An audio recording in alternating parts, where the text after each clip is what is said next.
बिस्मिल्लाहिर्रहमानिर्रहीम। आज हम स्टार्ट कर रहे हैं अपना थर्ड लेक्चर 8th क्लास का साइंस सब्जेक्ट का। हमारा चैप्टर नंबर 1 है। चैप्टर का नेम है ह्यूमन ऑर्गन सिस्टम और आज हम अपना थर्ड लेक्चर स्टार्ट करेंगे। ठीक है, प्रीवियस में हमने सबसे पहले नर्वस सिस्टम के बारे में बात की थी लेक्चर नंबर 1 में। सेकंड लेक्चर में हमने ब्रेन का टॉपिक कवर किया था और आज का जो हमारा टॉपिक है थर्ड लेक्चर हमारा आज का जो हमारा टॉपिक है उसमें से हमने सेंट्रल नर्वस सिस्टम की हम बात कर रहे थे। हमने ये कहा था एक उस मजीद जो उसकी डिवीजन थी उसमें एक था ब्रेन और दूसरा था स्पाइनल कॉर्ड। ब्रेन के बारे में हमने थॉरली स्टडी कर लिया था, सारा उसके बारे में हमने पढ़ लिया था। ठीक है, दूसरी जो डिवीजन रह गई थी वो थी स्पाइनल कॉर्ड, जिसके बारे में देख लेते हैं। स्पाइनल कॉर्ड क्या है, सबसे पहले इसकी डेफिनेशन अब देखते हैं। तो it is extension of medulla oblongata. Medulla oblongata क्या है ये हमने प्रीवियस लेक्चर में भी पढ़ा था। हाइंड ब्रेन का जो सबसे लास्ट पार्ट है, जिसको हमने ये कहा था पोस्टीरियर पार्ट है, ब्रेन का सबसे पीछे वाला हिस्सा है, उसको हम मेडुला ओब्लंगेटा बोलते हैं। ठीक है, और इसके फंक्शन के बारे में हमने यही पढ़ा था कि ये क्या करता है, ये ब्रेन को और स्पाइनल कॉर्ड को आपस में कनेक्ट करता है, एक लिंकेज प्रोवाइड करता है। तो यहाँ पे अगर आप इसकी डेफिनेशन देते हैं, सबसे पहले इसकी डेफिनेशन भी है, it is extension of medulla oblongata. Extend होना, किसी चीज का आगे मजीद बढ़ना, लंबा होना। ठीक है, तो मेडुला ओब्लंगेटा उसकी नीचे की तरफ लेंथ बढ़ती है तो वो स्पाइनल कॉर्ड बना देता है। एक्सटेंशन है ये मेडुला ओब्लंगेटा की। सबसे पहले ये लोकेशन अगर आप इसकी बात करें मौजूद कहाँ पे था स्पाइनल कॉर्ड, ये हमारे वर्टिब्रल कॉलम के अंदर, हमारी बैकबोन में, रीढ़ की हड्डी के अंदर ये मौजूद होता है, उसके अंदर ये प्रोटेक्टेड होता है स्पाइनल कॉर्ड। ठीक है, नेक्स्ट अब इसका फंक्शन क्या है, ये पहले कोई फंक्शन जो हमने पहले भी इसके बारे में पढ़ा था, ये लिंकेज क्रिएट करता है, ये कनेक्शन बनाता है किसके दरमियान, ब्रेन के दरमियान और डिफरेंट बॉडी पार्ट्स के दरमियान। हमने ये कहा था हमारे सारे बॉडी पार्ट्स में कोऑर्डिनेशन होती है।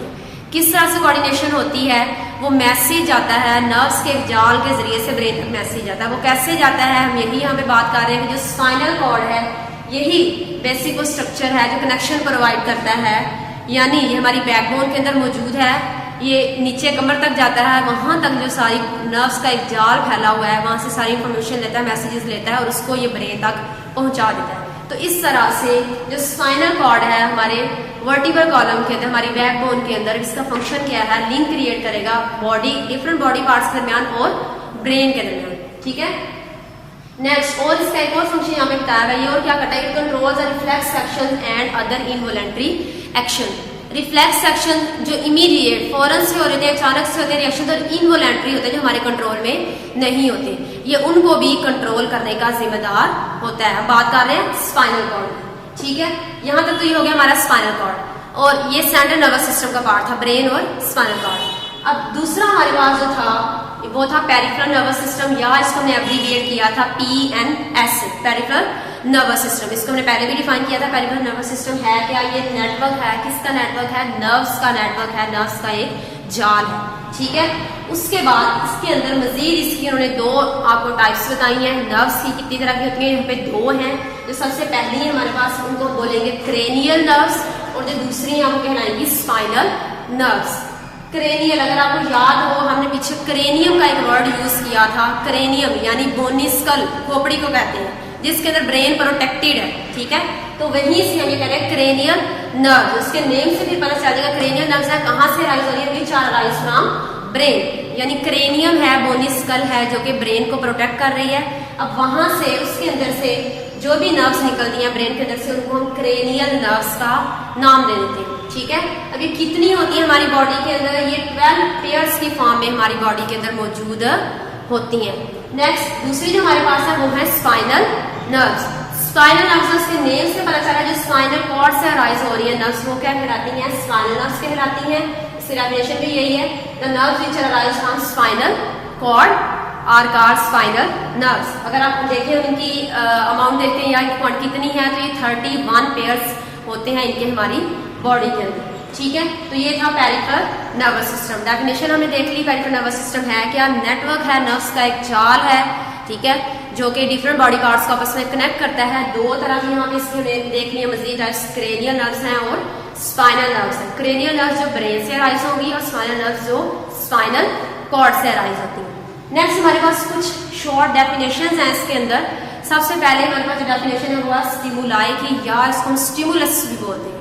अगर इसकी डेफिनेशन देखें हम, स्टिमुलस है क्या, एनी इंटरनल और एक्सटर्नल चेंज, किसी भी लिविंग ऑर्गेनिज्म की बॉडी के अंदर जब कोई भी चेंज आता है वो अंदरूनी माहौल की वजह से भी हो सकता है या बैरूनी माहौल की वजह से भी हो सकता है। इंटरनल यानी अंदरूनी अगर हालात में कोई चेंजिंग आ रही है या एक्सटर्नल या बैरूनी हालात में कोई तब्दीली आ रही है और उस लिविंग ऑर्गेनिज्म के अंदर फिर वो रिस्पॉन्स प्रोड्यूस करता है तो उसको हम क्या कहते हैं, स्टिमुलस कहते हैं या स्टिमुलाई कहते हैं। कोई भी ऐसा चेंज जो इंटरनल हो या एक्सटर्नल हो, इस तरह का कोई भी चेंज और ये लिविंग ऑर्गेनिज्म के अंदर हो रहा है और लिविंग ऑर्गेनिज्म के अंदर ये एक रिस्पॉन्स प्रोड्यूस करता है, एक रद्द अमल उसके अंदर पैदा करता है, उसको हम क्या कहते हैं, स्टिमुलाई या स्टिमुलस का नाम देते हैं। ये थी हमारे पास स्टिमुलस की डेफिनेशन।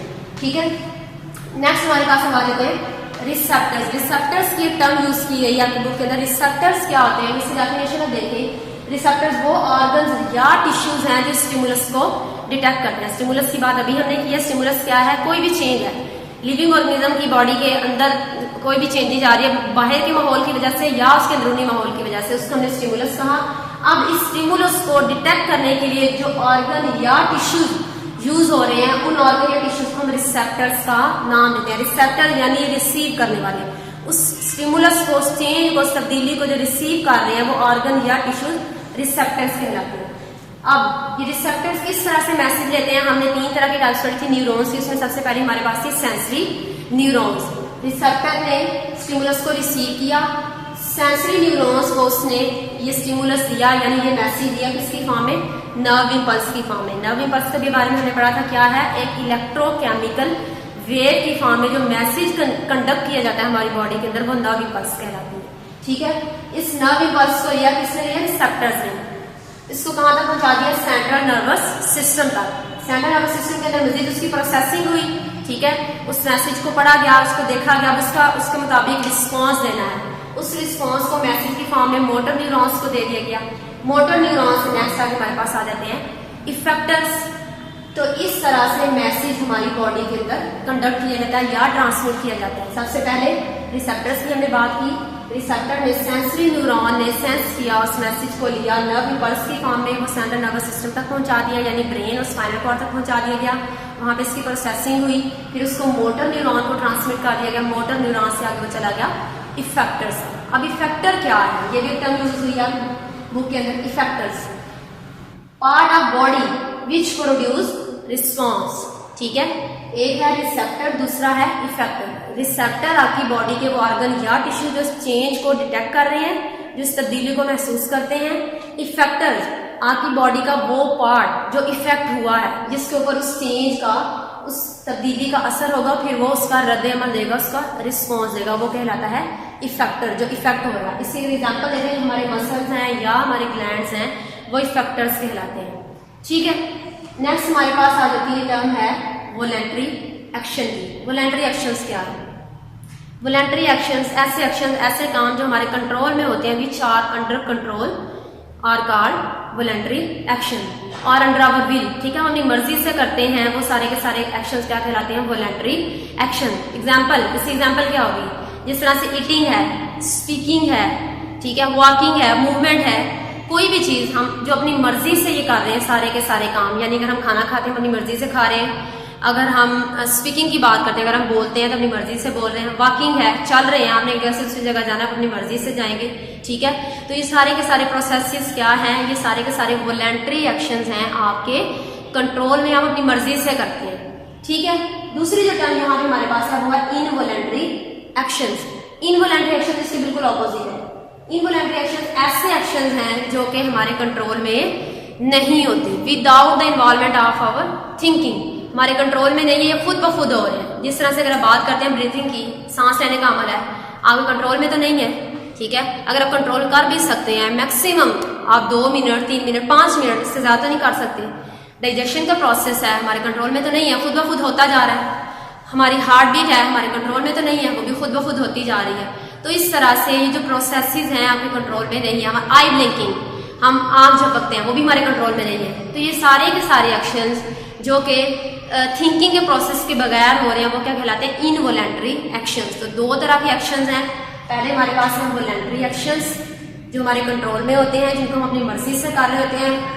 ठीक है, हम अपने होशो हवास में कर रहे होते हैं। दूसरे हैं इनवॉलंटरी एक्शंस जो कि हमारे कंट्रोल में नहीं होते, जो खुद ब खुद हो रहे होते हैं, उनको कहलाएंगे, वो कहलाएंगे इनवॉलंटरी एक्शंस। नेक्स्ट हमारे पास आ जाता है रिफ्लेक्स एक्शन। अब रिफ्लेक्स एक्शन क्या है? Reflex action is the immediate and involuntary action. Immediate जो अचानक से होता है, इनवॉलंटरी एक्शन जो हमारे कंट्रोल में नहीं है, अभी हमने पढ़ा। तो इस तरह का एक्शन जो कि हमारे कंट्रोल में भी नहीं है और अचानक से हो रहा है, वो क्या कहलाता है? उसको हम रिफ्लेक्स एक्शन कहते हैं। अगर इसकी एग्जांपल देखें तो इसकी एग्जांपल यही है कि हम अगर किसी भी हॉट ऑब्जेक्ट को अगर हमारे हाथ लग जाता है, ठीक है, तो हम फौरन से उसको वापस खींचते हैं। अब फौरन से हमने उसको वापस खींचा क्योंकि उसको मैसेज मिला था हमारे उस मसल को कि हमारे हाथ को बहुत ज्यादा कोई हॉट ऑब्जेक्ट जो है वो टच किया है, तो हम फौरन से उसको पीछे की तरफ खींचेंगे। तो ये क्या था? ये एक इमीडिएट हमारा रिएक्शन था, अचानक से हमने वो काम किया है, तो ये क्या कहलाएगा? रिफ्लेक्स एक्शन कहलाएगा। उसके बाद नेक्स्ट आ जाता है रिफ्लेक्स आर्क। एक रिफ्लेक्स एक्शन है, दूसरा रिफ्लेक्स आर्क। रिफ्लेक्स आर्क क्या है? वो रास्ता है, रिफ्लेक्स आर्क वो पाथवे है जहां जहां से नर्व इंपल्स गुजर के जाती है, ठीक है, उसको, उस रास्ते को, उस पाथवे को, नर्व इंपल्स के रास्ते को हम क्या कहते हैं? Reflex arc. जिस तरह से हम ये सपोज कर सकते हैं, जिस तरह से एक रोड है, हम भी रोड पे जाते हैं, हमने कहीं पे भी जाना है, हमारी कोई डेस्टिनेशन है, कोई मंजिल हम जहाँ जाना है हमने वहां पे, तो एक रोड होता है जिसको हम फॉलो करते हैं। तो इसी तरह से ये कह सकते हैं ये नर्व इंपल्स का ये रोड है, ये उसका रास्ता है जहां से उससे गुजर के जाना है। अब किन किन जगहों से वो गुजर के जाएगी ये देख लेते हैं हम। सबसे पहले स्टिमुलस मिला। स्टिमुलस क्या है? अभी स्टार्ट में हमने बात की है, किसी भी लिविंग ऑर्गेनिज्म की बॉडी के अंदर कोई भी एक्सटर्नल या इंटरनल चेंज जो उसके अंदर रिस्पॉन्स पैदा करे वो क्या कहलाता है? स्टिमुलस कहलाता है। सबसे पहले ये हो गया। नंबर 2 पे क्या था? रिसेप्टर। स्टिमुलस को रिसीव किसने किया? रिसेप्टर्स ने।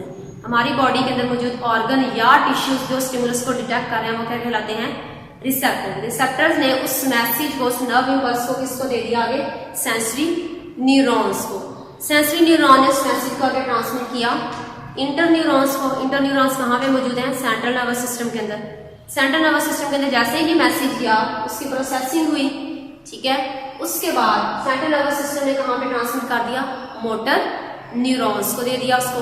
मोटर न्यूरॉन से लास्ट वाला पार्ट कौन सा था? इफेक्टर थे। इफेक्टर क्या है? ये भी हमने पढ़ा। इफेक्टर्स क्या है? इफेक्टर हमारी बॉडी के वो पार्ट्स हैं जो कि फिर रिस्पॉन्स पैदा करते हैं। तो ये हमारे पास सारा वो पाथवे था जहां जहां से नर्व इंपल्स या वो मैसेज गुजर के गया। तो ये पाथवे सारे का सारा क्या कहलाएगा? इसी को बेसिकली हम रिफ्लेक्स आर्क का नाम देते हैं। तो यहाँ तक तो था आज का हमारा जो लेक्चर नंबर 3। नेक्स्ट हम जो हमारा रिमेनिंग टॉपिक है लेक्चर 4 में हम पढ़ेंगे।